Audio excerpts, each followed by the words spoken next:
예, 온유한 자의 복과 땅이라는 제목으로 말씀을 나눕니다. 제 기억에 어릴 때 재밌게 봤던 사극 드라마가 있었습니다. 암행어사입니다. 암행어사. 아마 암행어사 하면 기본적인 암행어사의 일반적인 그 내용 구성을 잘 아실 겁니다. 마패를 거머쥔 암행어사가 고을을 순회하면서 그 마을 안에 탐관오리들, 불법을 악행을 일삼는 그런 사또죠. 그런 어떤 고위 관료들 찾아서 그들의 잘잘못을 암행을 함으로 다 증거를 수집하고 결국에는 그들의 잘못을 다 심판하고 그렇게 해서 해피엔딩으로 끝나는 스토리. 그런데 그 내용 속에 보면 악행을 일삼는 사또가 암행의사가 자기 옆에 있는데도 하대하죠. 행색이 몰골이 일반 평민에 준하는 모습으로 움직이니까 하대해도 될 사람으로 그렇게 함부로 대하고 때로는 억울한 일을 당하게 하기도 하죠. 그러면 그 암행의사를 곁에서 보필하는 방자라고 하는 사람이 나중에 씩씩대고 하는 얘기가 뭐냐면 지금이라도 빨리 암행의사 출두요 해가지고 악을 일삼는 사또 빨리 벌 주면 안 되냐고 보채는 모습이 기억이 납니다. 그런데도 마패를 거머쥔 그 암행의사는 끝까지 참죠. 꾸역꾸역 참고 그 모든 증거를 다 수집하고 난 이후에 가장 결정적인 순간에 어떻게 하죠? 관가에 가서 문을 확 열면서 다 같이 한번 얘기해 볼까요? 시작. 암행 가서 출대 그러면서 방망이죠. 뭔지 모르죠. 방망이 들고 막 들어갑니다. 그러면 그렇게 폼 잡고 위세를 떨던 사또가 처마 밑에 구멍에 들어가고 그러죠. 자, 서두에 제가 왜 이 얘기를 말씀을 드리느냐면 이 스토리 안에서의 온유함에 대한 예수님이 말씀하고 있는 온유한 자가 복이 있다. 그 온유한 자는 복이 있는데 땅을 기업으로 받는다라고 했던 그 온유함에 대한 내용이 녹아있기 때문에 그래요. 여러분, 암행의사는 자기의 권세를 압니다. 임금이 자기에게 주어졌던 그 마패, 그 안에 가지고 있는 그 파워를 본인이 알고 있어요. 그걸 알고 있기 때문에 자기 눈앞에 자기보다 훨씬 직급이 낮은 사또가 아무리 자기를 하대하고 자기를 깎아내리고 함부로 대해도 그 모든 과정들을 어떻게 해요? 참습니다. 인내하죠. 꾸역꾸역 참아내요. 이것이 뭐라고 얘기하느냐면 예수님이 말씀하고 있는 온유함이라는 거예요. 지난 시간에 말씀을 드렸는데 목사님 온유함에 대한 내용이 너무 어렵습니다. 그 말씀을 많이 하시더라고요. 그래서 온유함은 그 말 안에 포함되어 있는 그 의미도 낮아진, 괴로움 그런 뜻을 포함하고 있는데 왜 예수님이 나는 온유한 자다, 나는 겸손한 자다 라고 말씀을 하시고 그 온유한 자가 복이 있는데 그 복이 땅을 기업으로 받는다라고 했을 때 그 온유함이 뭘 뜻하는가? 성품의 온화함 혹은 성품의 부드러움 혹은 내 안에 어떤 열심이나 인격적인 어떤 도를 닦고 수양을 해서 내 성품을 좀 온화하게 만들어야지 그 성격의 온유함이 아니라고 그랬습니다. 사또가 주상이 자기에게 주었던 그 모든 권세를 알고 이 권세를 가지고 마지막에 쫙 내밀면 자기 앞에 그 모든 불의를 일삼는 사람들에 대한 그 모든 잘잘못을 심판할 수 있는 파워와 그리고 모든 결과를 알고 있기 때문에 뭘 하죠? 참는 거예요. 인내하는 거예요. 어떤 하대도 어떤 무시도 참아내는 거예요. 예수님이 십자가 지시면서 그 모든 공생의 사역 가운데 주님은 자기 자신을 나는 온유한 자다라고 말씀을 하셨어요. 그래서 그 온유함에 대한 사전적인 의미는 예수님은 하나님이 만드신 그 모든 구원의 그 계획을 인생들은 모르나 성부 하나님과 함께 계셨던 성자 예수님은 그 모든 하나님의 구원의 계획을 훤히 안다는 거예요. 너무나 분명히 알고 계시다는 거예요. 그 결과를 아시기 때문에 주님이 참는 거예요. 무시를 하고 침뱉음을 당하고 채찍질을 당하고 십자가에 못 박히는 그 모든 과정까지 친히 주님은 그 모든 십자가의 일에 대한 결과를 주님이 훤히 아시기 때문에 주님이 그 모든 것들을 참아내셨다는 겁니다. 그 뜻에서 주님이 말씀하고 있는 온유함에 대한 이해를 우리가 가지셔야 된다는 거죠. 주님이 우리에게 이 온유함에 대한 내용을, 그 온유한 자가 누리는 복에 대한 내용을 힌트로 남겨주신 말씀이 있습니다. 빌립보서 2장 5절에서 11절인데요. 말씀을 좀 띄워주시기를 부탁드리고, 이 말씀 이렇게 시작하죠. 너희 안에 이 마음을 품으라 곧 그리스도 예수의 마음이니 그랬습니다. 여러분, 예수님의 마음을 품으라 그랬어요. 그런데 우리가 지난 시간에 보았을 때 주님이 친히 나는 온유하다, 나는 겸손하다, 내 멍에는 가볍다, 고로 그 멍에를 메고 배우라. 그리하면 너희가 어떻게 된다고요? 너희의 마음이 쉼을 얻을 것이다 그러셨어요. 반대로 해석하면 인생이 주님을 믿고 신앙생활을 하고 있음에도 불구하고 왜 내 마음은 이렇게 힘이 들고 고단하고 어렵고 괴롭고 슬픈 뿐일까라고 할 때 그 마음 안에는 뭐가 없느냐면 주님의 마음이 내 안에 없는 거예요.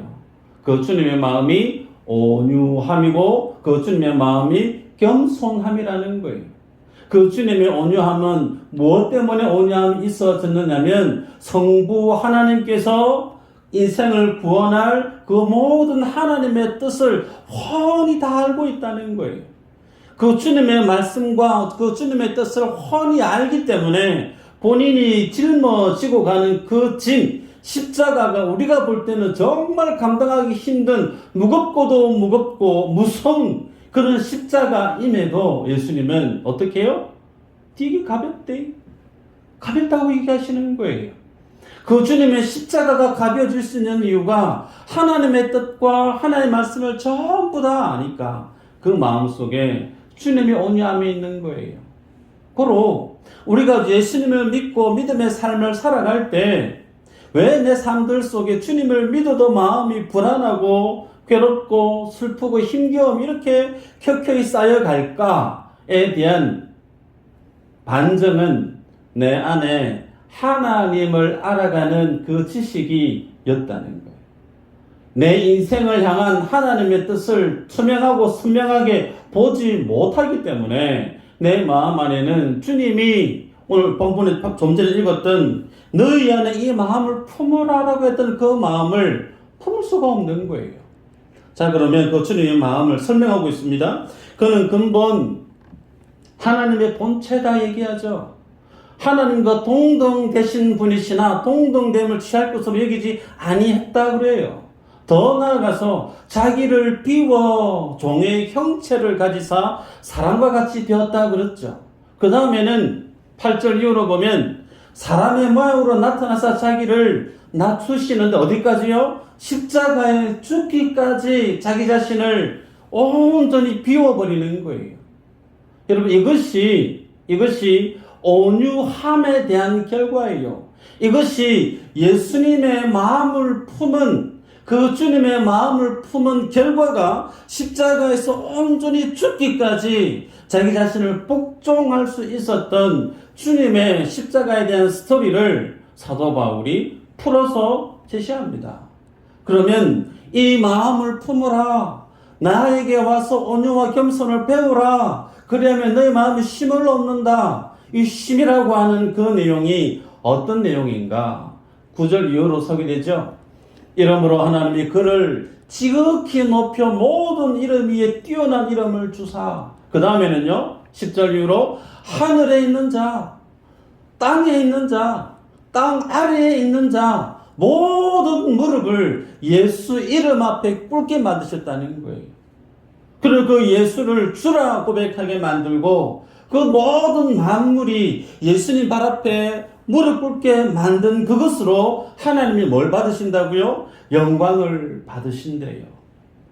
여러분, 주님의 마음을 품는 온유한 자에 대한 하나님 주시는 상이, 모든 이름이 그 주님의 발 앞에 엎드려 주를 무시했던 사람, 주님을 하대했던 사람, 주님을 때렸던 사람, 모든 인생들이 그 주님의 발 앞에 엎드려서 예수 그리스도가 하나님이십니다, 예수 그리스도가 주인이십니다라고 하는 고백을 하게 한 것, 이것이 온유한 자가 이 땅에서 주님이 주고자 하셨던 복에 대한 내용이라는 사실입니다. 여러분, 그래서 하나님께서 온유한 자에게 복을 주시는데, 그 온유한 자가 쉼을 누리는데, 그 쉼을 누리는 현장이 어디냐면 땅이라고 오늘 5장 5절에는 소개합니다. 5장 5절에 있는 그 땅, 오늘은 그 땅이 어떤 성격에 어떤 의미를 지칭하고 있는지에 대해서 보도록 하십시다. 여러분, 온유한 자는 하나님이 복을 주시고 그에게 땅을 기업으로 주신다고 하셨는데, 특별히 이 마태복음 5장 5절에 주님이 산상수훈하고 있는 이 온유한 자와 관련된 땅에 대한 말씀은 시편 37편에 대한 내용을 주님이 인용하셔서 지금 말씀하고 있는 거예요. 여러분이 집에 같이 한번 찾아보시면 좋을 텐데, 시편 37편에는 땅을 차지하는 스토리를 총 5번 연거푸 소개하고 있습니다. 특별히 37편 11절에는 그러나 온유한 자들은 땅을 차지하며 풍성한 화평으로 즐거워하리로다 그래요. 그래서 계속해서 일관되게 하나님 앞에 온유함을 겸비한 인생은 하나님이 그들에게 복을 주시는데, 어떤 복이라고요? 땅을 주신대요. 그 땅을 주겠다고 주님이 계속 말씀을 주십니다. 여러분, 그런데 그 땅을 받게 되어지는 사람에게 있어서의 조건이 그냥 주어지는 게 아니고, 좀 전에 말씀했던 것처럼 온유한 자라고 그랬습니다. 여러분, 그러면 이 온유한 자, 서두에 제가 말씀을 드렸어요. 하나님의 뜻을 잘 아는 사람, 그 하나님의 뜻에 자기를 다 비워서 자신의 삶을, 자신의 인생을 하나님께 송두리 다 내어 맡길 수 있는 믿음의 사람, 그 사람을 온유한 자라고 성경은 말씀하고 있거든요. 그러면 예수 그리스도 말고 예수 그리스도처럼 그렇게 자기 자신을 다 비워서 하나님의 뜻을 훤히 알아서 그 말씀 앞에 온전한 믿음의 삶을 살아냈던 믿음의 사람이 성경에 몇 사람이나 있을까? 신구약은 통일되게 의인은 없나니 한 사람도 없다 라고 말씀을 해요. 그 얘기는 주님은 지금 온유한 자에게 땅을 기업으로 주겠다 계속해서 일관되게 말씀하시는데, 그 땅을 받아들 인생들이 눈 씻고 찾아봐도 그 땅을 소유할 만한 자격에 준하는 인생이 아무도 없다는 거예요. 주님이 인정할 만한 믿음의 사람이 한 사람도 없었다는 거예요. 그럼에도 불구하고 주님이 계속해서 땅에 대한 약속을 주신단 말이죠. 그러면 이 말씀이 도대체 어떤 것을 뜻하는가? 하나입니다. 인생의 노력으로, 인생의 열심으로 하나님이 주고자 하는 복을, 하나님이 주고자 하는 축복을 누릴 인생은 아무도 없다는 거예요. 하나님이 그 사람을 그렇게 만들어내겠다는 겁니다. 다시 얘기합니다. 우리가 주님 앞에 구원을 얻는 것은 나의 인격적인 수양, 나의 어떤 노력, 헌신, 대단한 어떤 자기 굳은 의지, 그게 아니라는 거죠. 구원은 전적인 하나님의 은혜로 주어지는 겁니다. 여기에 우리가 갖다 댈 숟가락 집은 하나도 없다고 그랬죠. 그죠?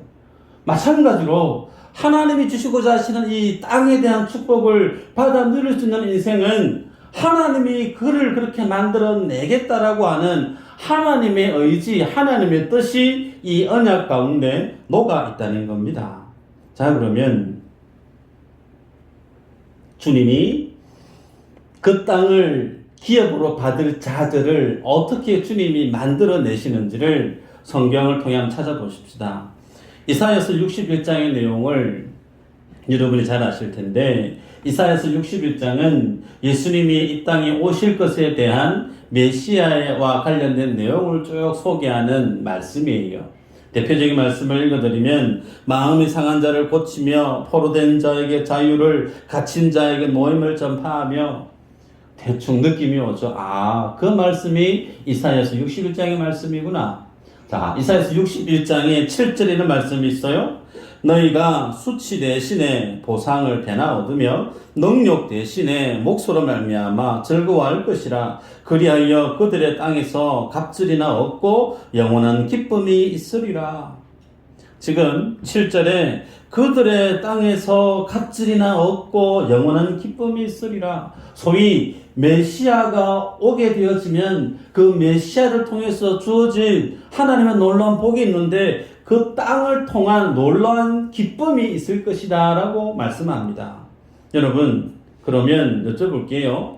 예수님이 예루살렘의 베들레헴에 나시고 공생의 사역을 마감하시고 십자가 죽으시고 성천에 올라가셨단 말이에요. 그 기간 동안에 예수님이 땅 주셨다라고, 누구에게 땅을 몇만 평, 몇천 평 기증했다라고 하는 성경 스토리를 보신 적이 있으세요?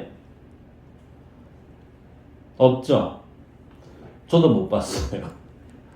예수님은 공생의 사역을 사시는 동안 그 주님을 따르는 많은 무리들과 주님의 충성스러운 제자들에게 정말 너희들이 나에게 충성했으니 내가 너무 감사한데 그 마음을 내가 땅으로 내가 표현할게. 너에게 땅 몇백 평, 땅 몇천 평.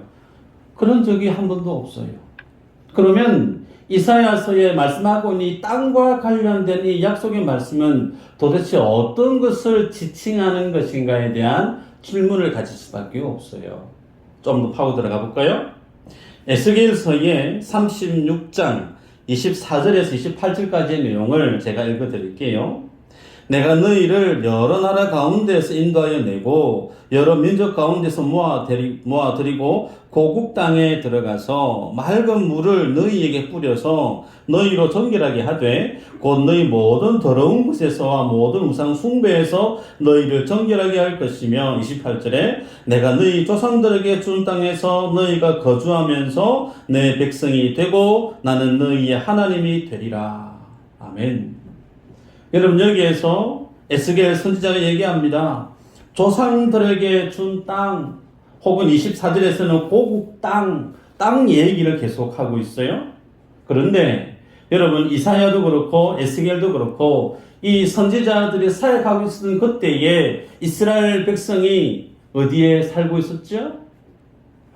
가나안 땅에 살고 있어요. 가나안 땅에 살고 있고 그 가나안 땅은 어떤 땅이었느냐면 하나님이 아브라함에게 창세기 12장에서 자손과 후손에 대한 언약을 계속해서 주셨고 아브라함 이후 이삭과 야곱에게까지 계속해서 동일하게 아브라함에게 약속했던 그 땅에 대한 말씀을 계속 주셨잖아요. 그래서 그들의 후손이 지금 이사야와 에스겔이 호흡하고 사역하고 있는 그 땅 가운데 버젓이 지금 살아가고 있단 말이에요. 주님이 주리라고 했던 그 땅 가운데, 조상들이 살고 있던 그 땅 가운데 지금 내가 버젓이 살아가고 있는데, 주님이 지금 이 선지자를 통해 하시는 말씀이 그 땅을 너희에게 주리라라고 얘기하고 있어요. 무슨 얘기일까요? 그 말은 이스라엘 백성들이 지금 살아가고 있는 그 가나안 땅이 하나님이 아브라함에게 주고자 했던 그 땅이 아니라는 거예요. 조상들이 하나님께로부터 물려받은 주님이 약속한 그 땅이 그들이 지금 살고 있는 이스라엘 그 땅이 아니라는 거예요. 여러분, 창세기 17장 7절 8절 제가 읽어드릴게요. 내가 내 언약을 나와 너 및 내 대대 후손 사이에 세워서 영원한 언약을 삼고 너와 내 후손의 하나님이 되리라. 내가 너와 내 후손에게 내가 거래하는 이 땅 곧 가나안 온 땅을 주어 영원한 기업이 되게 하고 나는 그들의 하나님이 되리라. 여러분, 여기에서 중요한 말씀들이 나옵니다. 자, 후손이라고 하는 사람, 후손, 사람이 등장합니다. 그리고 주님이 명하시는 땅에 대한 말씀이 소개됩니다. 땅, 사람이 등장하고 땅이 등장해요. 그리고 주님이 영원토록 너희의 하나님이 되리라. 이 말씀의 의미는 왕으로서 내가 너희를 다스릴 것이라고 하는 하나님의 왕 되심에 대한 말씀을 하고 있어요. 그러면 왕이 있고 사람이 있고 땅이 있어요. 이것은 무엇을 표현할까요? 나라를 표현하고 있습니다. 나라의 구성 요소가 땅이 있어야 되고 주권이 있어야 되고 그 나라에 국민이 있어야 되는 거죠. 지금 하나님께서 아브라함에게 찾아가서 후손에 대한 땅에 대한 말씀을 주시고 내가 너희의 영원한 하나님이 될 거야 라고 했던 이 말씀의 안에는 지금 아브라함의 후손을 통해서 하나님이 하나님의 나라를 내가 만들어 갈 거야 라고 하는 하나님 나라에 대한 내용을 지금 아브라함에게 언약으로 주고 있는 내용이에요. 그래서 여러분들께서 성경을 보실 때 이제 하나의 관점을 반드시 하나 가지실 필요가 있는데 그것이 뭐냐면 하나님 나라라고 하는 성경의 관점으로 성경을 볼 필요가 있다는 거예요. 창세기부터 계시록까지의 하나로 관통하고 있는 뚫고 있는 하나의 주제가 있다면 그것은 하나님 나라라는 겁니다. 그래서 하나님 나라, 그 나라가 어떻게 이 땅 가운데 도래하는가? 여러분, 가장 먼저 아담을 만들고 그 아담의 첫째 아들이 가인이에요. 그 가인이 그의 동생 아벨을 쳐 죽이지 않습니까? 그 아벨 대신에 주어진 인물이 누구죠? 셋이죠.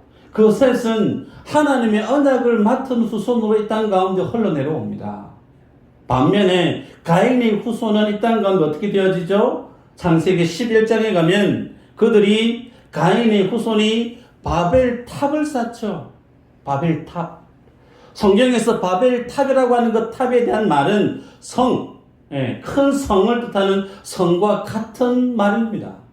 그래서 인간이 만드는 인간의 세상은 바벨탑으로 주님이 바벨성으로 성경에 표현하고 있는데 인간이 만든 그 성을 하나님이 허물어 버리죠. 창세기 11장에서.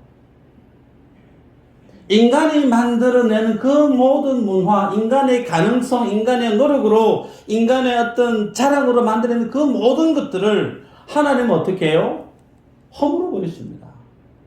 그 종점이 어디냐면 요한계시록으로 껑충 뛰어가면 하나님이 만들어 놓으셨던 새 하늘, 새 땅 어떻게 해요? 하나님이 그것을 오게 하시면서 기존에 만들어 놓았던 그 모든 것들을 다 불태워 버려요. 이게 성경이 창세기부터 계시록까지 주님이 무엇을 보여주고자 하느냐면 인간이 만들어내는 인간 나라에 인간의 세상 속에 하나님이 만들어내시는 하나님의 나라가 어떻게 임하는지를 보여주고 있는 거예요. 여러분, 그래서 주님이 이 땅에 오시자마자 가장 먼저 선포하고 가르쳤던 말씀이 뭐냐면 회개하라, 천국이 가까웠다. 예수님은 계속해서 공생의 사역 가운데 하나님 나라, 천국에 대한 말씀을 계속해서 말씀하셨단 말이에요. 그러기에 여러분, 이 하나님의 나라는 그 안에 어떤 개념이 포함되어져 있느냐면 아브라함에게 얘기하셨던, 이사야에게 말씀했던, 에스겔 선지자에게 얘기했던 수많은 시편의 저자들을 통해서 주님이 말씀했던 땅, 이 땅의 개념이 하나님 나라 안에 포함되어져 있다는 거예요.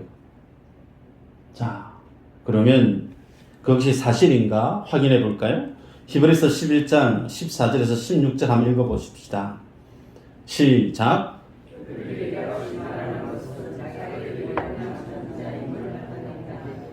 그들이 나음과 본향을 생각하였더라면 돌아갈 기회가 있었으니와 그들이 이제는 더 나은 본향을 사모하니 곧 하늘에 있는 것이라. 이러므로 하나님이 그들의 하나님이라 일컬음 받으심을 부끄러워하지 아니하시고 그들을 위하여 한 성을 예비하셨느니라. 여러분, 여기에 돌아갈 곳이 가나안 땅이었으면 가나안 땅에 돌아갔을 것이라는 거예요, 야곱이. 그런데 야곱이 돌아갈 곳을 여기지 아니했다는 거예요. 그 말은 하나님이 야곱에게 주고자 했던 그 땅이 가나안 땅이 아니고 오늘 히브리서 기록하고 있는 하늘에 있는 한 성, 그것을 본향이라고 기록하고 있어요. 정리하십시다. 창세기에서부터 성경에서 주님이 계속해서 땅 이야기를 말씀하는데 그 땅은 한국 땅을 얘기하는 것도 아니에요. 미국 땅을 얘기하는 것도 아니에요. 하나님이 거하시는 땅을 성경이 하나님이 너희에게 줄 땅이다 라고 말씀하고 있습니다. 그리고 그 땅을 히브리서 좀 전에 읽었던 그 말씀에서는 본향이라고 기록하고 있어요. 그러기에 여러분 오늘 주님이 온유한 자에게 주님이 주실 그 땅은 우리가 살아가는 통영이 언저리에 있는 무슨 땅, 그 땅이 아닙니다. 그 땅이 아니에요. 그 땅의 성격을 제가 읽어드릴까요? 신명기 11장 10절 이후로 네가 들어가 차지하려 하는 땅은 네가 나온 애굽 땅과 같지 아니하니 거기에서는 너희가 파종한 후에 발로 물 대기를 채소밭에 댐과 같이 하였거니와 너희가 건너가서 차지할 땅은 산과 골짜기가 있어서 하늘에서 내리는 비를 흡수하는 땅이요 내 하나님 여호와께서 돌보아 주시는 땅이라. 연초부터 연말까지 내 하나님 여호와의 눈이 항상 그 위에 있느니라. 여러분 하나님이 하나님의 자녀들에게 주고자 하는 그 땅이 어떤 땅이 있느냐면 하늘에서 비를 내리면 그 비를 머금고 있는 땅이래요. 애굽에서는 나일강을 수로를 대서 물을 대서 댐처럼 대서 그들이 농사 지었던 땅이라면 하나님의 백성들에게 주님이 주고자 한 그 땅은 소위 천수답이라는 거예요. 하늘에서 물을 주지 않으면 농사 못 짓는 거예요. 그죠? 그래서 연초부터 연말까지 하나님의 눈이 항상 그 땅에 바라보겠다. 그 말의 의미는 그 땅에 살아가는 모든 인생은 생사화복이 어디에 있느냐? 땅에 있지 않다는 거예요. 그 땅 위에 물을 주시는, 햇빛을 주시는, 바람을 주시는 누구에게요? 하나님께 있다는 거예요. 하나님이 약속한 그 땅에 들어가는 하나님의 백성이 살아갈 수 있는 삶의 원리는 하나입니다. 하나님의 은혜의 다스림을 받아서 살아가는 인생들, 그들만이 하나님이 말씀하고 있는 그 땅 가운데 들어가서 살아갈 수 있다는 거예요. 여러분 이것이 천국의 개념과 하나님 나라의 개념과 결을 같이 합니다. 하나님의 백성이 이 땅 가운데 살아갈 때 누가 하나님 앞에 복을 누리고 어떤 인생이 풍진 세상 속에 하나님의 기쁨을 형통의 그 감격을 누리고 살아가느냐? 내 수단, 내 방법, 내 능력이 아니고요. 하늘에서 비 안 주면 살 길이 없는 거예요. 하나님이 내게 은혜를 주시지 않으면 나는 살 길이 없는 인생. 그래서 어떻게 해서든 하나님 앞에 내 믿음의 시선을 맞추려고 날마다 내 길을 주의 음성에 초점을 맞추려고 여기에 삶의 정점을 주님께 맞추고 살아가는 인생. 그들이 어디에 산다고요? 하나님이 그들에게 주는 그 땅 가운데 산다는 거예요. 그러면 여기에서 이제 다 왔는데요. 고민거리가 있어요. 주님이 가는 그 땅은 하나님의 나라입니다. 하나님께는 의가 전부예요. 하나님께는 불의가 없습니다. 하나님은 죄가 없으세요. 하나님은 거룩 자체십니다. 그래서 그 거룩하신 주님이 인생이 가는 그 땅에 주님이 오셔서 함께 살려고 하면 그 땅은 어떤 땅이 되어야 될까요? 당연히 거룩한 땅이 되어야 되겠죠. 그런데 인생이 거룩하냐는 거예요. 인생은 거룩하지 않습니다. 여기에서 하나님의 딜레마가 있습니다. 성경에 보면 민수기 35장 33절에 너희는 너희가 거주하는 땅을 더럽히지 말라. 피는 땅을 더럽히나니 피 흘림을 받은 땅은 그 피를 흘리게 한 자의 피가 아니면 속함을 받을 수 없느니라. 자, 여기 중요한 개념이 있는데요. 피는 땅을 더럽히나니 피 흘림을 받은 땅은 그 피를 흘리게 한 자의 피가 아니면 속함을 받을 수 없다. 이 말씀 속에서 소위 레위기 15장에 여성들이 유출병에 대해서 얘기합니다.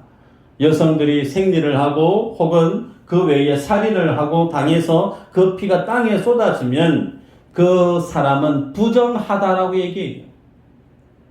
여러분, 죄송스럽지만 여성이 생리적인 현상으로 피를 하혈을 하게 되어지면 그 하혈한 그것이 바이러스가 많고 병균이 많고 뭐 더럽고 그래서 부정하다? 그거 아닙니다. 그 피 안에 뭐가 있기 때문에 그래요? 그 피 안에 그 사람의 허물과 죄가 그 피 안에 있기 때문에 그래요. 그래서 그 피가 땅에 쏟아바 되어지면 그 땅이 부정하게 되었습니다. 부정하게 그 땅을 부정한 땅이 되어져 버리면 하나님과 하나님의 백성이 같이 있을 수가 없는 거예요. 그래서 주님이 명합니다. 정결케 하겠다. 물로 씻어서 정결케 하겠다. 그래서 인간의 모든 죄가 오물처럼 쏟아져 나오는 그 땅의 정결함을 위해서 예수 그리스도께서 친히 오셔서 온 몸의 물과 피를 땅에 남김없이 쏟아내셨어요. 그래서 하나님이 거하시는 땅을 예수님이 만들어 내셨습니다. 그래서 성경이 오늘 본문에서 5년 자에게 주님이 주고자 했던 그 땅이 어떤 땅이냐? 죄가 없는 땅이에요. 거룩한 땅이에요. 하나님이 언제든지 임재할 수 있는 완전한 의가 완성된 그 땅이에요. 그곳이 어디예요? 따라하십시다. 교회입니다. 5년자가 받는 복이 뭐냐면 교회를 받는 거예요. 그 교회만이 하나님의 의가 완성된 곳이고 그 교회만이 주님이 임재하시는 곳이고 심지어 성도 안에 주님이 성령으로 내주하십니다. 떠나지 아니하신대요. 우리가 아무리 허물이 많고 죄가 많다 할지라도 그 모든 것들을 예수님의 보혈에 예수님의 그 모든 물과 피로 모든 것을 다 정결케 해 버리셨기 때문에 그 피 흘린 그 자리 교회 성도 안에 주님이 인카네이션 하셔서 떠나지 아니하신다는 겁니다. 그것을 주님이 만드시기 위해서 창세기부터 계속해서 4,000년이 넘는 많은 사람들을 그 기간 동안에 동원해서 이 진리를 만들어 내셨어요. 그러면 이제 여러분에게 여쭤봅니다. 그 교회를 주님이 만들어가고 계신데 나는 그 교회로 지어져 가고 있느냐라고 자문을 하셔야 돼요. 주님이 피 흘리셔서 나를 그렇게 거룩하게 만드시고 정결케 만들었던 나는 하나님이 거하시는 교회로 지어져 가고 있느냐라는 거예요. 여러분이 교회에 오셔서 임재해 계시는 그 주님의 영광을 마음껏 경험하고 계십니까? 교회에 오셔서 그 모든 시름과 고통과 아픔을 교회 안에서 풍성히 회복함을 누리고 하나님의 은혜로 다시 소생함을 덧입고 살아가고 계세요? 나는 아닌 것 같다. 여겨지신다면 왜 그럴까요? 그분은 교회가 아직 그리스도가 임재하시는 주님이 몸으로 만드시는 그 교회로 지어져 가고 있지 않기 때문일 수 있어요. 우리 교회에서 이 문제를 명쾌하게 대안을 세운 것이 뭐냐면 사랑방입니다. 여러분이 주님이 임재하시는 교회가 되어질 수 있는 대안은 사랑방에 열심히 참석하셔야 돼요. 많게는 10분. 여러분 10명 남짓한 사랑방 안에서 하나가 되지 못한다? 그런 분이 전체 교회 안에서 내가 주님이 인정하시는 교회가 되어져 가야지 말이 맞을까요? 10명조차도 마음이 하나가 되지 못하고 그 안에서조차도 하나님이 세우시는 사랑방이라는 교회로 세워지지 못하는 그가 전체 교회 공예배 안에서 내가 미수제일 교회로 내가 세워져 가야지 말이 안 되는 거예요. 말이 안 되는 거예요. 주님이 피와 땀을 다 쏟아내셔서 그 주님의 온유함을 다 쥐어 짜내서 만든 것이 교회입니다. 그 교회에 여러분의 삶의 우선순위가 어느 정도로 질서가 잡히는지 모르지만, 목사라서 그런 게 아니지만, 여러분의 가장 최우선순위가 교회여야 됨을 기억하시기를 바랍니다. 그 교회가 내가 힘을 얻을 수 있고, 그 온유한 자에게 주시는 복이고, 그 복이 곧 교회 속에서 내가 하나님을 맛보아 알아가는 모든 것을 공급받는 현장이라는 거예요. 그러기에 목자와 부목자와 함께하는 그 사랑방에 여러분 열심을 내셔야 됩니다. 당부드립니다. 이 사실이 내가 사는 길이에요. 이 믿음의 동참이, 내 가정이, 내 인생이 주님 앞에 복을 누리는 하나님이 제시해 놓으신, 만드신 산 길입니다. 이 길을 걸어가는 저 여러분들 되시기를 주의 이름으로 축복합니다. 기도합니다.